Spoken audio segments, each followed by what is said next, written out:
Hello, hello, and welcome back to another recommendation week where we go through the comics that I've read throughout the week and I give you out my recommendations for each one. But as usual, let's get into it. Now, my first one is actually Superman Unlimited issue 14. Now, I've read all of this one's issues throughout the week. So I actually caught up Wednesday just in time for this comic to come out. And I honestly think that this one was good. I think the entire series is decent. It's definitely something worth getting into if you don't have nothing better, but definitely not it would I guess I would say it's not my strongest recommend, but still a good one. But in this one, we get to go through more of Superboy, or as we know now, as of right now, Tomorrow Man, because he's thinking that the, he's in a he's in his past. And we have Superboy over here, but we end up finding out later on that this isn't just any kind of Superboy.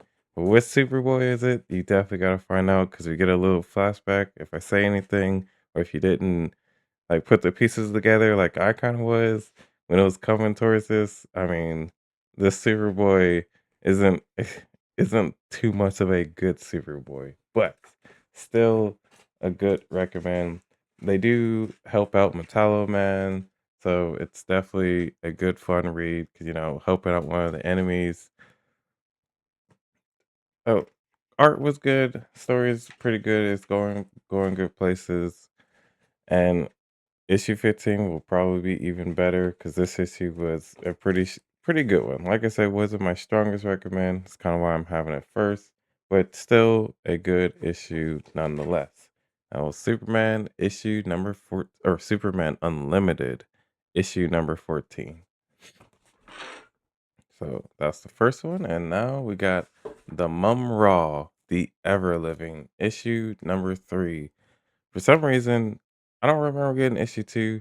I end up reading it, and I don't remember reading it, so I guess it just missed my pull box, so I caught up, so that's my fault.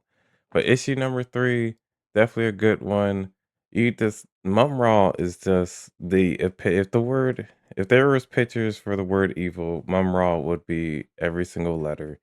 Because this man is just evil, and I'm loving it. I think this is a good read because we get to see how Mumra gets removed from First Earth, banished from Second Earth, and ended up in the Thundercats world on Third Earth. This guy is just evil. He just wants power and everything, and I'm all for it because we need a good, solid, evil character. Course, the leader of the Thundercats has his issues. Jaga is just too nice. That's my problem. Jaga is too nice, and but obviously this is his backstory. So we're seeing how the pyramid gets made and how he gets banished there, and it just keeps on going. So it's essentially seen showing of how he came to be in power of Mum Ra as we know him today throughout the Thundercats. Definitely a good issue if you're into Thundercats or like Thundercats like I do. Definitely worth reading. This is issue number 3, uh, Mum Raw, and I actually have to apologize because I did not say the writer from the last one. So the Mum Raw Ever Living is Declan Shavely, and the artist is Ralph Lopsko. And let me go back to Superman because that's my fault. The writer is Dan Slott, and the artist is Lucas Meyer. Let me bring it a little closer. If it will focus, please focus. Please focus. Please focus. Okay, well, I guess my camera hates me today. But the artist is Lucas Meyer and the writer is Dan Slott. That's for Superman issue 14. And Declan Shavely, and which he's the one that's been doing the Thundercats regular issues too. So, and the artist is Ralph Losco for Mum Raw issue number 3. Both good issues, definitely worth reading. Next up, we have another issue that I've been reading and still been good is Deathstroke issue number 4. or Deathstroke the Terminator, issue number 4. So as we left off, Deadshot and Deathblow were just giving Deathstroke a run for his money. He ends up getting saved by his daughter. So they end up tying Deathshot and Deathblow and getting out of Dodge. They just end up leaving. They end up having a good, well, I wouldn't say it's a good heart to heart. Definitely, I don't want to swallow too much. Definitely got to read to find out the conversations that uh, Deathstroke and his daughter end up having. I think it was a very good conversation, very, very good of interaction between the two. And we get to meet who freed Deathblow and Deadshot right after, like, probably, I would say, a few hours or a couple hours after they left. So definitely worth checking out. This is a very good recommend. DC's Deathstroke, uh, the Terminator, and I almost did it again.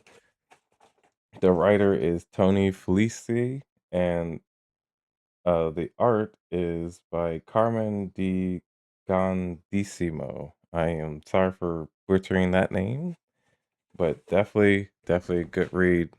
I mean, Deathstroke has been. This is like definitely a very good. If you like good fight scenes, some good stories, this is definitely the one to read. Now we have a new book that came out, and I think this is definitely worth checking out, worth reading, definitely worth it all. The $1 Trillion Kid, and this is another one that's going to be attached to Horns and Orsby, or this is going to be beginning of the Unbelievables, and I trying to remember the last ones.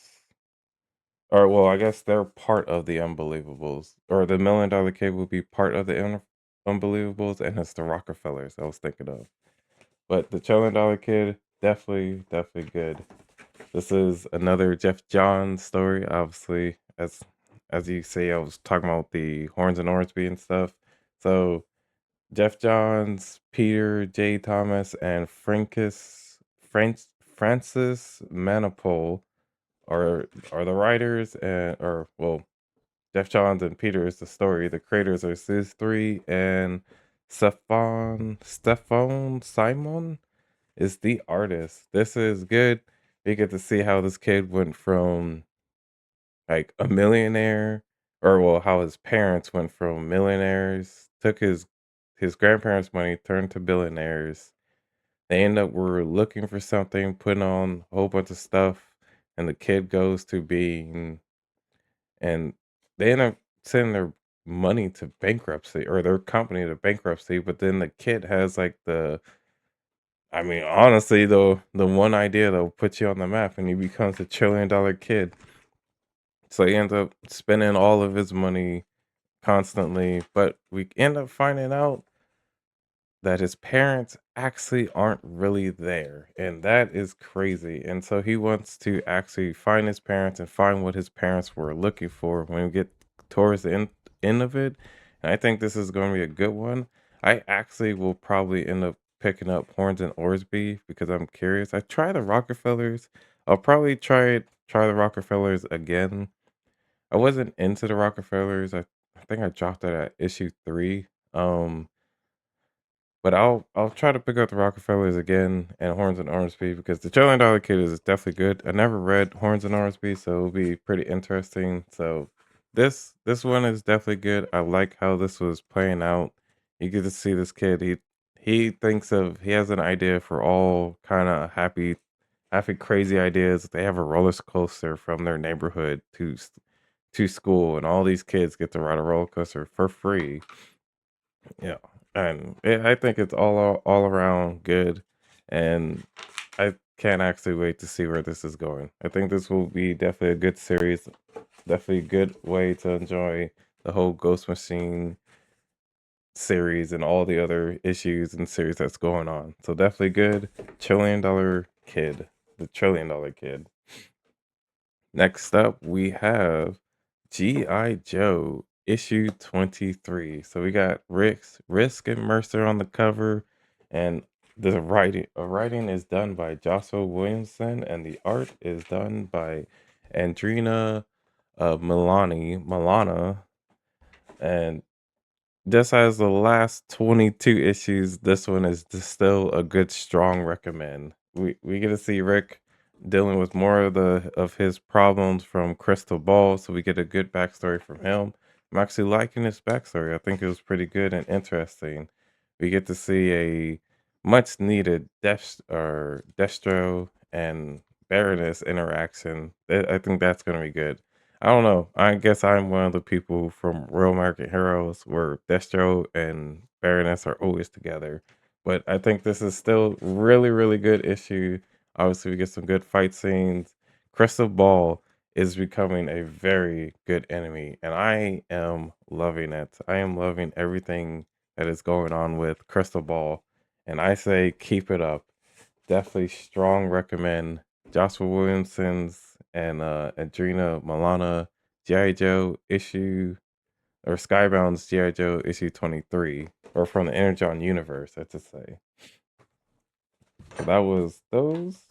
Now we got another one. So this one, I don't know why I stopped it and I picked it back up and I've been loving every issue, but we're going to be talking about its fourth issue is Lobo, issue number 4, the main man versus the woman of tomorrow.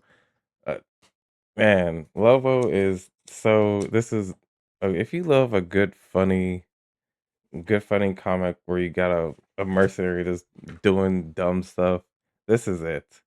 And Lobo, actually, let me. You don't even know, because Lobo is actually made by. Oh my gosh, this is my fault. I am sorry.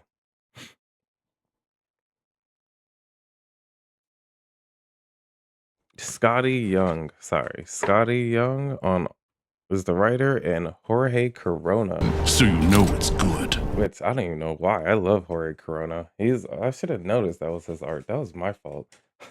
Jorge Corona on art. So Scotty Young and Jorge Corona doing amazing work with this. I mean, obviously, uh Jorge Corona's on it, so you know it's good. Scotty Young writing. I've been loving the story. The story is funny. The story is very Lobo like story. I like it. And for the last issue, he was taking on Aquaman. On this issue, he was taking on Supergirl. I've been loving what they've been doing to each character. I've been liking every character in all their scenes. So definitely worth it. Definitely a very, very good issue. And we, of course, we get our good old Laura over here, or Karazarel, as as Lobo calls him, Kara in for Karen. Oh man, it was so good. So definitely, if you want to know all the entire outcome, definitely say check it out. Definitely one of a really worth reading is Lobo issue number 4. Scotty Young and Jorge Corona. Definitely good. Now, Redcoats, issue number 18, my pick of the week. If it wasn't for Redcoat, Lobo definitely would have made it. But Redcoat, it is just every time that we follow Simon Peer, we just find something new for my heart to be a little shattered. Now, of course, this is a Redcoat, so the writing is done by Jeff Johns and Brian Hitch. And the art is done by actually, I think it's actually done by Brian Hitch. But got Brad Aronson for the color art, so that's what we'll go for. So that's my fault. I was looking at the cover A. This cover is Brad. That makes more sense. So, oh wait, I'm dumb. It was the same person. So, of course, we get Simon Peer from the last issue when they were saving, or actually not saving, about to get attacked by George Washington's crew, but they're actually after, oh my gosh, Benedict Arnold. They're actually after Arnold, even though Arnold wanted to give his family immortality. Simon is trying to save Arnold, but Albert Einstein. Albert's over here calling him out because he doesn't want to actually save him because he deserves to be saving. He wants to save him because he wants to turn, because Simon wants to turn his family immortal because he doesn't want to be alone. So it's a very, very touching moment. So it breaks her heart that that's the reason, and he knows it is, but he doesn't want to come to it. And oh my gosh, the ending is heartbreaking as as forever. I feel bad for our main man, Simon, Albert, and I kind of feel bad for Arnold because he actually wants to make a change, but I guess it's too late for him, and it's really too late for all of them. But very good. I love the conversation that Simon and his wife were having. The heart to heart that they end up having was heartbreaking. This was all in all a very, very good issue. It's very good run. I've been loving this so far. It's this is definitely going places. Very, very good. I think this should get a lot more hype than what it is getting. It's it's probably one of the best ones from Jeff Johns. I don't know. Red Coat's really good. I mean, the whole Red Coat, Greiger, what's the Junkyard Joe, everything that's going on with this universe, very, very good. Definitely Definitely worth checking out. That was definitely my pick of the week was Red Coat issue 18. But those are all the issues that I read throughout the week that I thought was really worth it.